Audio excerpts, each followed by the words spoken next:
Welcome back to Animal Wonders. Today we're going to do a little hangout session with Daisy the Boa Constrictor. I love spending one-on-one time with the animals and really giving them everything that they need. And one of the things that Daisy needs is to get out and stretch and explore. So let's get right to it.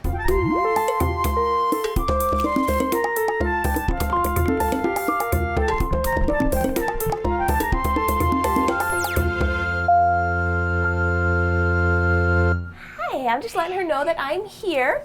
I don't want to go right in and start trying to pick her up. Might spook her and she might feel like she has to defend herself. Well, come on over.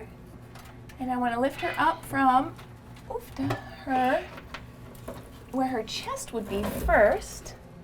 And then the back half. All right. Good girl, Daisy. I know, I took you off of your branches. Let's go and explore. I promise you're going to have lots of fun. All right, here we are, Daisy. Would you like to hang out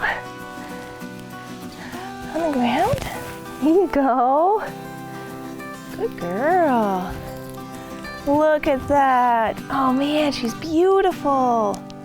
It's about 65 degrees out, but it feels really warm in the sun. It's one of the things I love about Montana is that the air is just so clear, and so it feels really warm when you're in the sun. Looks like she's doing nothing, but she has all these muscles are working right now. Right now she's using her muscles right there and right here, wherever she makes that little kink in her body is where she's either pulling with her muscles, pulling the rest of her body forward, or pushing her body from back. So she's constantly pushing or pulling part of her body. Along her body, this pattern here, she has these white spots down here, and those are basically fake eye spots so that she can defend herself against predators. It looks like there's two eyes staring at them, so they don't want to mess with something that's staring right at them, especially if it's a snake this large.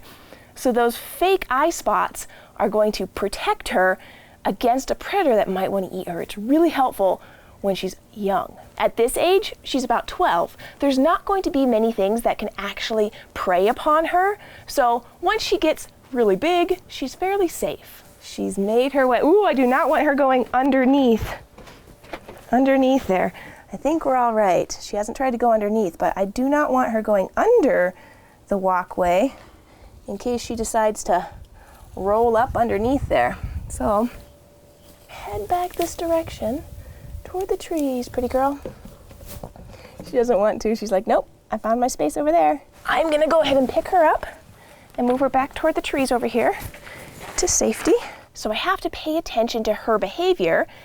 Maybe she was going over there to try and get into the shade so she could regulate her temperature, which is one of the reasons I brought her back to under these trees, because there's a little bit of shade here. I want to make sure she doesn't get too hot. I love what she's doing right now. Her head is up, she's looking around, checking out her surroundings.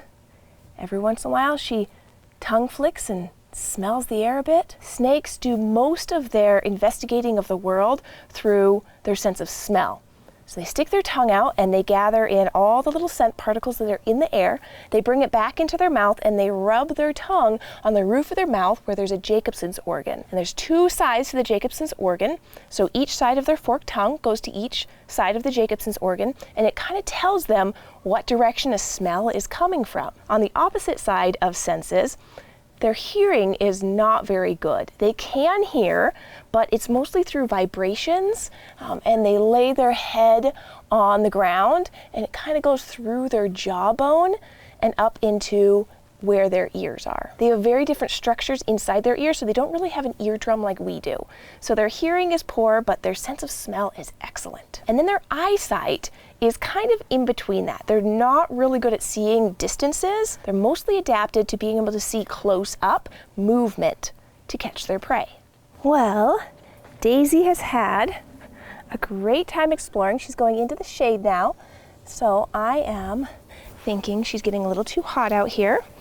We're gonna go ahead and bring her back to her enclosure and say goodbye. All right, pretty girl, that was fun, wasn't it? Let's get you back home. Go on up there. One thing that we did for Daisy that I'm really proud of is we gave her a much larger space. So a lot of people will keep their large snakes in too small of enclosures, and I just don't think that's right. So we gave her a much larger space to move around in. My favorite part of this is her climbing branches. Now we could improve her habitat even more than it is right now. This could be 10 times bigger, and that would be amazing for her. But for now, this enclosure is a big enough improvement that I'm happy with her well-being. She has plenty of branches to climb around on, so she can stay active and healthy. And then of course, we get her outside so she can exercise and stretch and explore and just have a much better quality of life. Thank you for watching this Hangout with me and Daisy. I hope you enjoyed it as much as I did. And if you would like to go on some more animal adventures with me, subscribe and I'll see you soon.